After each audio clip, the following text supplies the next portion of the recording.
អាមេរិកប្រមានអ៊ីរ៉ង់ថាបើវាយប្រហារបន្តនឹងឆ្លើយតបយ៉ាងខ្លាំងតើសង្គ្រាមកំពុងខិតជិតមែនទេនៅថ្ងៃនេះ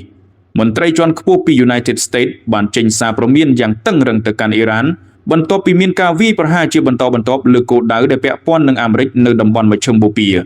តាមការបញ្ជាក់ពីភាគីអាមេរិកក្រុមយុទ្ធប្រយុទ្ធដែលគាំទ្រដោយអ៊ីរ៉ានត្រូវបានសង្ស័យថាជាអ្នកនៅពីក្រោយការវាយប្រហារទាំងនេះហេតុការណ៍នេះបានធ្វើឲ្យស្ថានភាពនៅតំបន់កាន់តែតានតឹងនិងបង្កការព្រួយបារម្ភពីការរីករាលដាលទៅជាសង្គ្រាមធំមន្ត្រីអាមេរិកបាននិយាយថាប្រសិនបើអ៊ីរ៉ានឬក្រុមដែលពាក់ព័ន្ធបន្តសកម្មភាពវាយប្រហារនោះ United States នឹងឆ្លើយតបយ៉ាងខ្លាំងនិងរហ័ស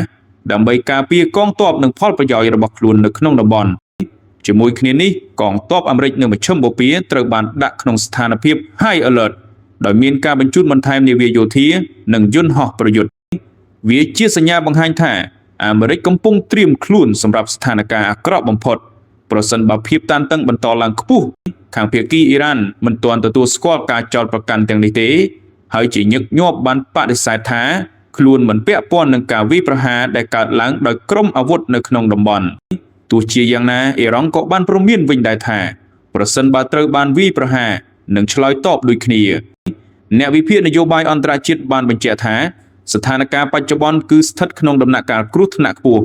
ព្រោះការគំរាមកំហែងពីភាគីទាំងពីរអាចនាំឲ្យមានការប៉ះទង្គិចដោយចៃដន្យឬការឆ្លើយតបខុសពេលដែលអាចធ្វើឲ្យចំនួនរីករាលដាលយ៉ាងឆាប់រហ័សទោះបីជាយ៉ាងណាមកដល់ពេលនេះមិនទាន់មានការប្រកាសសង្គ្រាមផ្លូវការណាមួយពី United States ឬអ៊ីរ៉ានទេ